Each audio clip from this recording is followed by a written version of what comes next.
हार्दिक पांड्या। जब वो बैटिंग करने आए, एक दो बॉल उनको खेलते हुए देख करके हर एक फैन के मुंह से बस सुपर्ब सुपर्ब सुपर्ब ही निकल रहा था। जिस तरह से हार्दिक पांड्या ने बैटिंग करी, हर एक प्लेयर में ये चीज देखी गई। अपनी पहली बॉल पे ही उन्होंने इंटेंट दिखाया, पहली बॉल पे ही छक्का या चौका ही गया है दोनों लोगों की तरफ से। तो बेहतरीन है। इंडिया और साउथ अफ्रीका के बीच हो रही T20I सीरीज को इंडिया ने 3-1 से अपने नाम कर लिया है।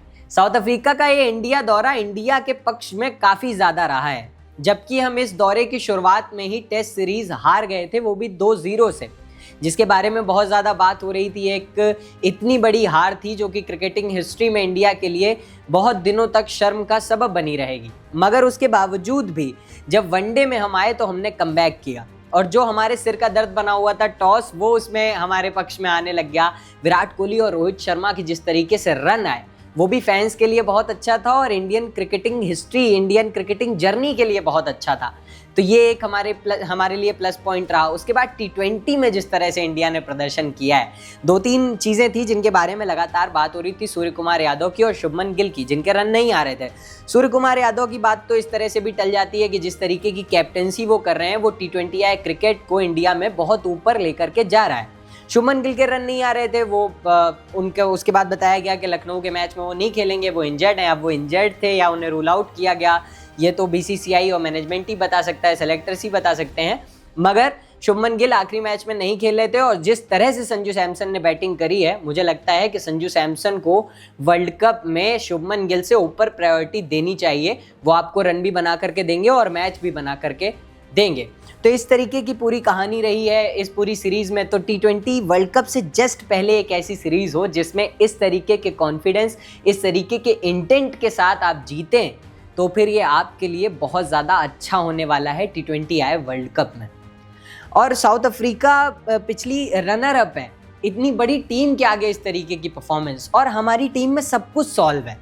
बस शुभमन गिल और सूर्य कुमार यादव के जो रन नहीं आ रहे थे, वही सिर्फ चिंता का सबब था। बॉलिंग भी हमारी तरफ से बढ़िया हो रही है, ओपन तो हमारी तरफ से जिस तरह से अभिषेक शर्मा ने जब से कमान ली है, और वो रुक ही नहीं रहे हैं जिस तरह से वो खेलते हैं, तो वो भी हमारे लिए सॉल्व है। तिलक वर्मा की बात मैं करना चाहता हूँ। तिलक वर्मा जिस तरह से खेल रहे हैं इस वक्त, और एक कंसिस्टेंसी के साथ, कंसिस्टेंसी का दूसरा नाम इंडियन क्रिकेट टीम में तिलक वर्मा हो गए। हर एक मैच में वो रन बना करके देते हैं। धीमे खेलना हो तो धीमे खेल सकते हैं, एक्सीलेट करना हो तो एक्सीलेट कर सकते हैं, पारी बुननी हो पारी बुन सकते हैं, एंकर करना हो एंकर कर सकते हैं, हर एक चीज़। और क्रिकेटिंग शॉट है उनके पास, आड़े तिरछे शॉट खेल करके रन नहीं बनाते वो, और अगर उसकी ज़रूरत पड़ती है तो वो भी करना जानते हैं। तो तिलक वर्मा, मुझे लगता है कि जितनी ज़्यादा बात बाकी लोगों की होती है उतनी तिलक वर्मा की नहीं होती है, मगर होनी चाहिए, क्योंकि तिलक वर्मा एक, मुझे लगता है कि उन्हें वनडे में भी मौका देना चाहिए। जिस तरीके की उनकी बल्लेबाजी है, जिस तरीके का उनका रंग है, तो ये सारी चीज़ें हमारे लिए बहुत ज़्यादा प्लस पॉइंट में इस सीरीज़ में रही हैं। और T20I सीरीज़ देख करके तो फैंस को भी बहुत ज़्यादा खुशी हुई होगी, और हम सब भी बहुत ज़्यादा खुश हैं। और इसलिए भी हैं क्योंकि ये T20 वर्ल्ड कप से जस्ट पहले एक सीरीज़ में इस तरीके की चीज़ें आई। इसके बाद न्यूजीलैंड से मैचेस हैं, मगर उससे पहले इस तरीके की जीत आना, इस कॉन्फिडेंस से न्यूजीलैंड के साथ खेलना और फिर वर्ल्ड कप में उतरना काफ़ी ज़्यादा बेहतर है। और इससे, और आज जो है वर्ल्ड कप का स्क्वाड अनाउंस होने वाला है, तो इस मैच से जो 5th T20I हुआ है, इससे मुझे लगता है कि बहुत सारी चीज़ें इंडिया के लिए सॉल्व हो जाएंगी। इंडिया को बहुत सारी चीज़ों के बारे में क्लियर हो जाएगा कि कहाँ पे किसको खिलाना है, कहाँ पे किसको रखना है। तो सिलेक्शन में भी बहुत आसानी होने वाली है इस सीरीज़ की वजह से। तो देखना होगा टीम स्क्वाड किस तरीके से सामने आता है, कौन कौन लोग सेलेक्ट किए जाते हैं, और उससे हम निकालने की कोशिश करेंगे कि वो प्लेइंग 11 क्या होने वाला है T20 वर्ल्ड कप में। लगभग वही चीज़ें होने वाली हैं, क्योंकि कुछ कमी तो है नहीं इस टीम में, सारी चीज़ें सॉल्व्ड हैं। तो मेरे ख्याल से यही सेम टीम होने वाली है जो कि T20 वर्ल्ड कप में भी जाएगी। हाँ, शहबाज अहमद शायद उस टीम में बस नहीं होंगे, जो कि ऑब्वियस आंसर है, और लेकिन बाकी टीम तो यही रहने वाली है, क्योंकि जिस तरह से परफॉर्म कर रहे हैं ये बहुत बेहतरीन है। आइए अब बात कर लेते हैं जो 5th मैच हुआ, एक हाईलाइट, एक रिव्यू कर लेते हैं उसका भी। 5th मैच में 5th T20I में इंडिया ने जिस तरीके से बैटिंग की, और ये इंटेंट था। मैं आपको बता दूं कि T20I क्रिकेट में आप इंटेंट से ही जीत सकते हैं, बाकी कुछ भी काम नहीं आने वाला है इस फॉर्मेट में, क्योंकि पिच ऐसी थी जिस पे रन बनने थे। अगर आप अभी इंटेंट ना दिखाते और इस स्कोर को 232 तक लेकर के ना जाते, तो फिर आप हार सकते थे मैच, क्योंकि साउथ अफ्रीका की तरफ से भी रन बने, इंटेंट उनकी तरफ से भी दिखाया जा रहा था, वो मार रहे थे।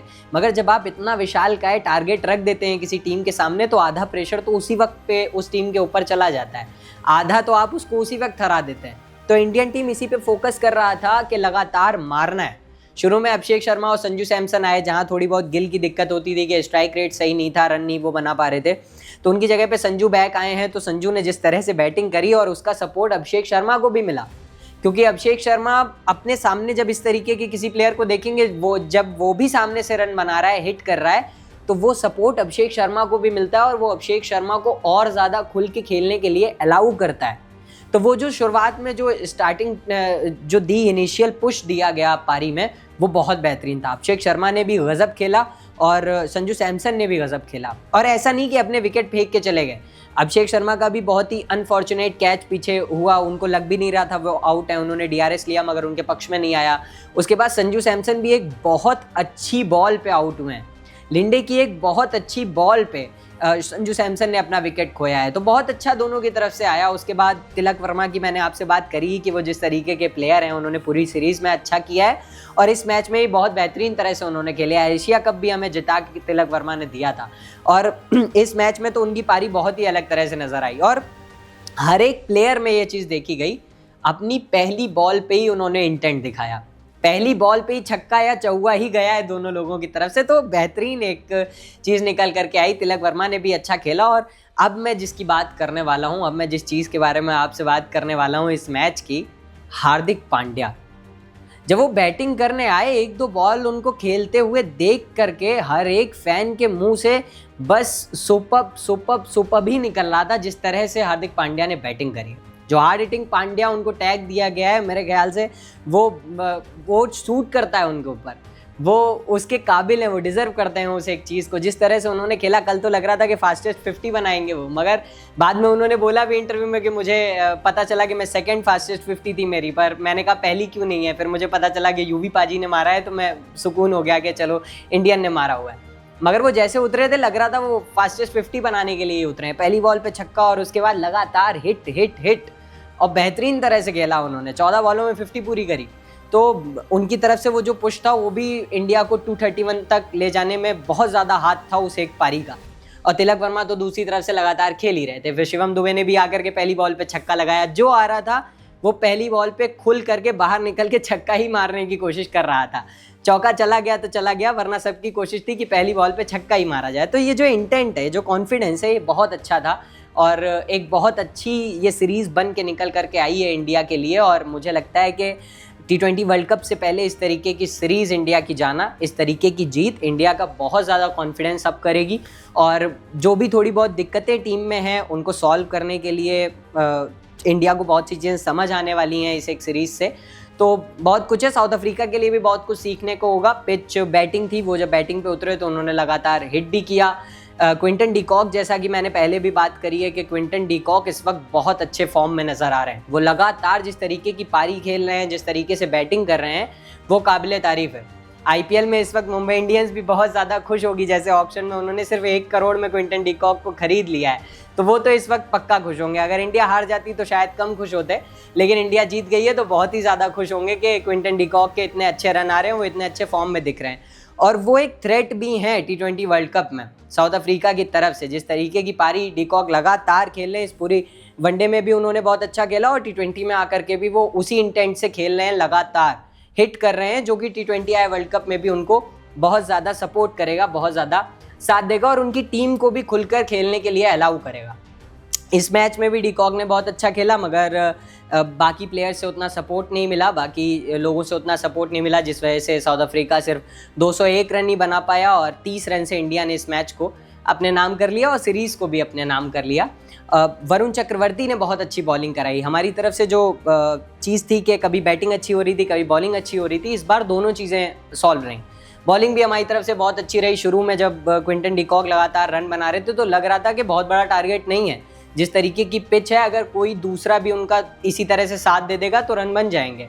मगर जिस तरीके से बीच में आकर के वरुण चक्रवर्ती ने बॉलिंग कराई और बाकी भी लोगों ने जिस तरह से बॉले, वरुण चक्रवर्ती को रन बहुत पड़े, 53 रन पड़े और उन्होंने 4 विकेट लिए हैं, तो इकोनॉमी उनकी अच्छी नहीं रही। बट इकोनॉमी अच्छी स्पिनर्स की नहीं रहती है ऐसी पिचेस पे, मगर यहाँ पे इस तरीके के दिलेर स्पिनर्स ही विकेट निकाल पाते हैं, क्योंकि वो फ्लाइट कराते हैं और उसके बाद वहाँ पे विकेट गिरना आसान हो जाता है। और ऐसा चहल करते थे पहले, वो बहुत ही दिलेर बॉलर थे कि 4 छक्के भी खा जाएंगे तो 5वीं पे विकेट लेने की कोशिश करेंगे, ना कि डिफेंसिव हो जाएंगे। तो उस अप्रोच के साथ वरुण चक्रवर्ती ने बॉलिंग कराई, जिस वजह से उन्हें विकेट भी मिले और बहुत ही बेहतरीन ये पूरी सीरीज रही, बहुत ही बेहतरीन ये आखिरी मैच रहा और देखने वाला था। बैटिंग जिसने भी देखी है, कमाल बैटिंग हुई है, बहुत बेहतरीन तरह से पूरी टीम ने खेला है और काफ़ी ज़्यादा बड़ा स्कोर भी खड़ा करके दिया है। और इस तरीके से इंडिया लगातार खेलता रहेगा। डोमेस्टिक सीरीज़ थी, अगला जो वर्ल्ड कप होने वाला है 7 फरवरी से, वो भी इंडिया में ही है। तो डोमेस्टिक सीरीज़ में इस तरीके से परफॉर्मेंस मुझे लगता है कि बहुत ज़्यादा सराहनीय है, बहुत ज़्यादा अच्छी है और फैंस को भी ये बहुत खुश कर रही होगी, टीम मैनेजमेंट को भी बहुत खुश कर रही होगी। और जो क्रिकेटिंग जर्नी रहने वाली है इंडिया की अब आने वाले फ्यूचर में, वो भी बहुत ज़्यादा अच्छी होने वाली है। और जो भी इस पूरे फ्यूचर पे, इस पूरी जर्नी पे नज़र रखने वाले लोग हैं, वो भी बहुत अच्छी खबरों से मुतमईन होने वाले हैं। तो ये पूरी बातचीत थी इसकी, जिस तरीके से मैच हुआ, पूरी सीरीज़ रही, पूरा ये साउथ अफ्रीका का इंडिया का दौरा रहा। आपको क्या लगता है, आपको पूरी इस सीरीज़ में क्या अच्छा लगा, वनडे में क्या अच्छा लगा, टेस्ट में और T20 में जो भी चीज़ें आपको अच्छी लगी हो, हमें कमेंट बॉक्स में ज़रूर बताएं। और अगर आपको लगता हो कि T20 वर्ल्ड कप में इंडिया कोई एक चीज़ है जिसको अगर और बेहतर करके जाएगी तो और अच्छी परफॉर्मेंस दे पाएगी, वो भी हमें कमेंट बॉक्स में ज़रूर बताएं। और क्रिकेटिंग दुनिया की ऐसी कई दिलचस्प खबरों के लिए देखते रहें क्रिकिज़म।